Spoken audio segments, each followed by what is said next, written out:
साथ संगत जी, प्रेम से कहना धन निरंकार जी। स्वागत है आप सभी का आपके ही चैनल पर। हाजिर हूँ मैं आप सभी के लिए एक बहुत ही खूबसूरत साखी लेकर। तो चलिए आज की साखी सुनते हैं। साथ संगत जी, विमला की शादी को 15 साल हो गए थे, लेकिन उसकी किस्मत में संतान का सुख नहीं लिखा था। विमला अपने ससुराल में सबसे बड़ी थी। उसकी छोटी देवरानी और एक ननद थी। इन दोनों के बच्चे हो चुके थे, लेकिन विमला माँ नहीं बन सकी थी। कहा जाता है ना कि सब कुछ इंसान के हाथ में नहीं होता। हमारे जीवन की गाड़ी ईश्वर चलाता है। ईश्वर जो चाहता है वही होता है। ईश्वर जिस इंसान को जिस राह पर ले जाना चाहता है, इंसान उसी राह पर अपने आप चला जाता है। विमला के पति राकेश ने उसको कह दिया था कि विमला, हमारी किस्मत में संतान का सुख नहीं लिखा है। अब हमें अपना जीवन बंजर पेड़ की तरह बिताना होगा। विमला बहुत उदास रहने लगी थी। उसे ऐसा लगता था जैसे उसके शरीर से किसी ने आत्मा को निकाल लिया हो। विमला अपने घर में सबसे बड़ी थी।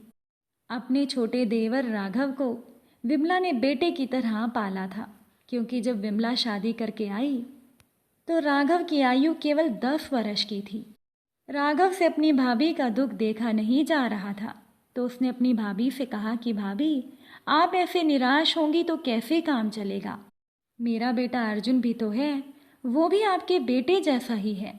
विमला ने कहा, हाँ देवर जी, आप सही कह रही हैं। अर्जुन भी तो हमारा ही बेटा है, लेकिन मैं दिल को कैसे समझाऊं।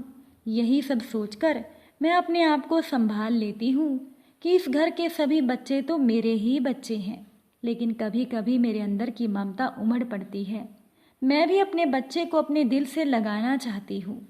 विमला ने कहा, देवर जी, आपने कहा ना कि अर्जुन भी आपके बेटे जैसा है, तो ये जो बेटे जैसा शब्द है, ये शब्द रिश्तों में दूरियों का एहसास करवा देता है। राघव से अपनी भाभी का दर्द बर्दाश्त नहीं हुआ, तो राघव ने अपनी पत्नी संध्या से कह दिया कि हमारी अगली संतान जो भी होगी वो हम अपनी भाभी को पालने के लिए दे देंगे। विमला के ससुर ने अपने बेटे राघव से कहा, राघव, ये तुमने बहुत अच्छा सोचा है। आखिर परिवार के लोग ही तो एक दूसरे का साथ देते हैं। तुम्हारे इस नेक काम से हमारी बड़ी बहू की गोद भी हरी हो जाएगी। लेकिन राघव की पत्नी संध्या को ये बात पसंद नहीं थी। उसने घर के लोगों के सामने कुछ नहीं कहा, लेकिन राघव से कहा, आपने ये फैसला अकेले कैसे कर लिया। मैं अपनी संतान किसी को नहीं दूंगी।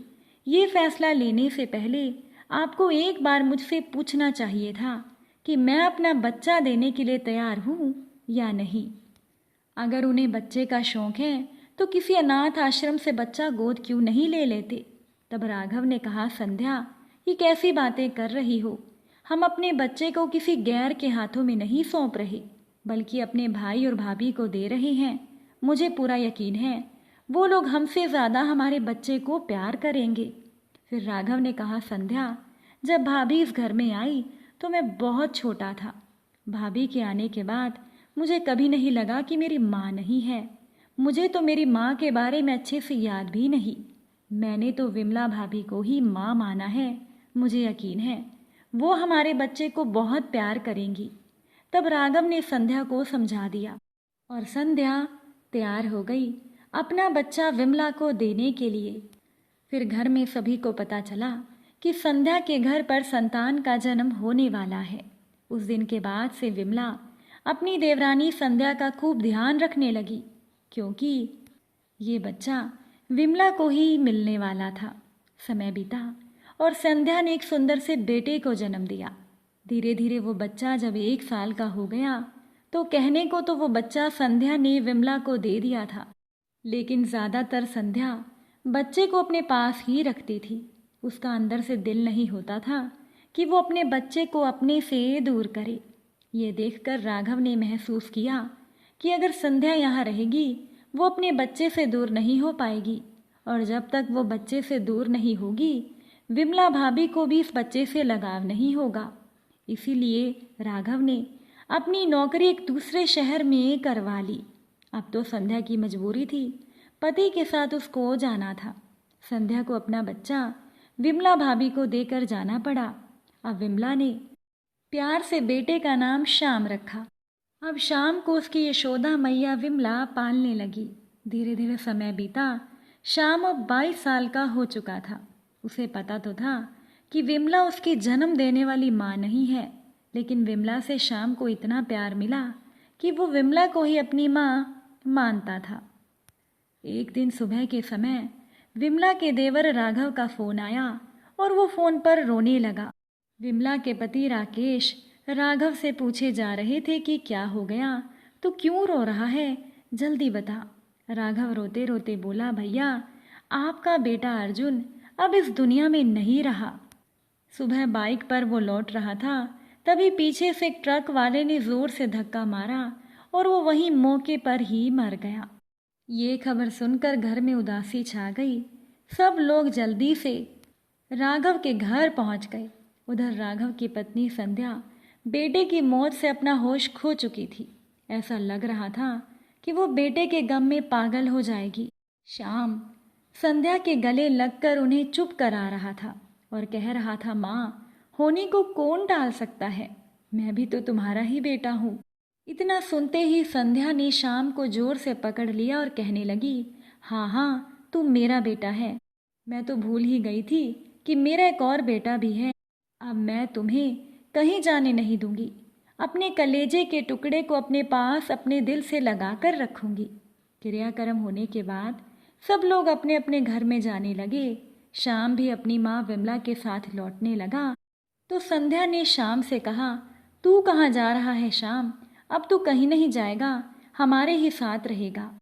तब संध्या के पति राघव ने कहा, संध्या ये कैसी बातें कर रही हो, तुम भूल गई हो क्या, हमने श्याम को भाभी को सौंप दिया है, अब श्याम उन्हीं का बेटा है। खुद सोचो, तुम्हारा बेटा अर्जुन नहीं रहा तो तुम्हें कितना दुख हो रहा है। अगर तुम भाभी से उनका बेटा श्याम छीन लोगी तो उन्हें कैसा एहसास होगा। अब श्याम पर हमारा कोई अधिकार नहीं है, ये श्याम पर निर्भर करता है कि वो क्या चाहता है। साथ संगत जी, श्याम अपनी माँ संध्या से विमला के बारे में बोला, ये मेरी यशोदा मैया है, भले आपने मुझे जन्म दिया हो लेकिन पाला तो इन्होंने मुझे है। हाँ ये सच है कि आपने मुझे जन्म दिया है और इसका फ़र्ज़ भी मैं निभाऊंगा।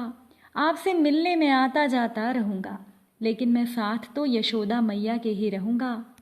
अर्जुन भैया का जाना तो एक दुर्घटना थी जिस पर किसी की मर्जी नहीं चल सकती थी, लेकिन जानबूझकर किसी माँ से उसका बेटा छीन लेना ये तो अपराध है ना माँ। फिर संध्या श्याम से बोली कि सच में तू कितना बड़ा हो गया है, तेरी सोच कितनी अच्छी है, लेकिन तू अपनी देवकी मैया को मत भूलना। इसके बाद श्याम अपनी विमला माँ के साथ उनके घर पर चला गया। साथ संगत जी, आपको श्याम का ये फैसला कितना सही लगा, अपनी राय कमेंट में ही ज़रूर लिखिएगा। साखी अच्छी लगी हो वीडियो को लाइक शेयर कीजिएगा, चैनल पर नए हैं तो सब्सक्राइब कीजिएगा। आप सभी से फिर मुलाकात होगी एक नई साखी के साथ। साथ संगत जी प्यार से कहना, धन निरंकार जी।